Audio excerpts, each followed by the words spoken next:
Bayangkan, malam tanpa lampu, tanpa listrik, tanpa gangguan teknologi. Hanya hutan yang tenang dan gelap. Lalu, tiba-tiba, muncullah cahaya kecil yang bergerak di udara. Bukan lampu, bukan sulap. Itu adalah kunang-kunang. Serangga kecil ini memancarkan cahaya seperti bintang yang turun ke bumi. Kunang-kunang termasuk dalam keluarga Lampirandae, bagian dari ordo serangga bernama Coleoptera, atau biasa kita sebut kumbang. Ya, meski namanya kunang-kunang, mereka sebenarnya adalah jenis kumbang, bukan lalat atau nyamuk. Menarik bukan? Salah satu keajaiban terbesar dari kunang-kunang adalah kemampuannya menghasilkan cahaya melalui bioluminesensi. Di bagian bawah perut mereka terdapat organ cahaya yang mengandung zat luciferin. Ketika luciferin bertemu dengan oksigen dan enzim luciferase, maka terjadilah reaksi kimia yang menghasilkan cahaya dingin, nyaris tanpa panas. Cahaya alami ini bahkan lebih efisien daripada lampu LED. Setiap spesies kunang-kunang memiliki pola cahaya yang berbeda. Ada yang berkedip lambat, ada yang cepat. Bahkan ada spesies seperti Photinus carolinus di Amerika yang berkedip serempak menciptakan pertunjukan cahaya yang luar biasa di tengah hutan. Sedangkan di Asia Tenggara, beberapa spesies betina tidak bersayap dan tetap tinggal di tanah, menyala seperti permata kecil di rerumputan. Cahaya kunang-kunang bukan sekedar estetika. Itu adalah komunikasi, sinyal cinta. Kunang-kunang jantan akan terbang sambil memancarkan pola cahaya tertentu. Jika betina tertarik, ia akan membalas dengan kilatan yang khas dari semak-semak.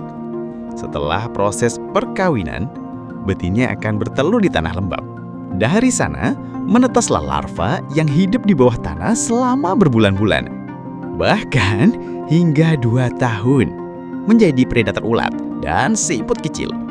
Tapi saat dewasa, mereka hanya hidup beberapa minggu, hanya untuk bersinar, kawin, dan mati. Di banyak budaya, kunang-kunang bukan hanya makhluk biologis, mereka juga simbol spiritual. Di Jepang, kunang-kunang disebut Hotaru dan dikaitkan dengan jiwa para leluhur.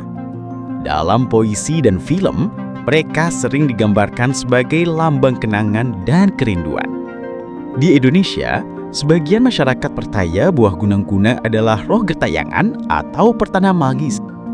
Di balik kelap-kelipnya tersimpan berbagai cerita manusia tentang cinta, kehilangan, dan harapan. Namun hari ini, kunang-kunang menghadapi musuh yang tak terlihat, manusia.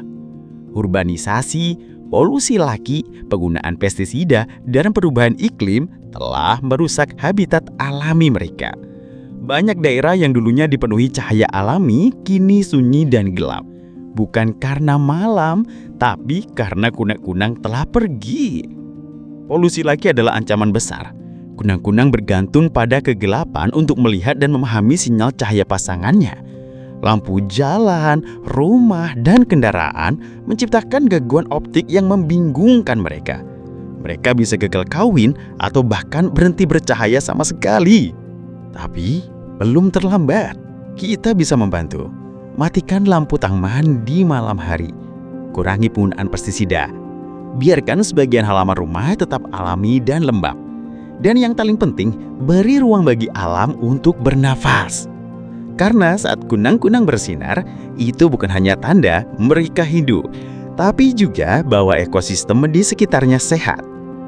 Di dunia yang semakin sibuk dan terang, cahaya kecil dari kunang-kunang adalah pengingat tentang keajaiban sederhana. Mereka tak bersuara, tapi pesannya kuat bahwa kehidupan bisa indah tanpa harus bising. Bahwa cinta bisa dinyatakan hanya dengan seberkas cahaya. Mari kita jaga cahaya ini sebelum padam selamanya.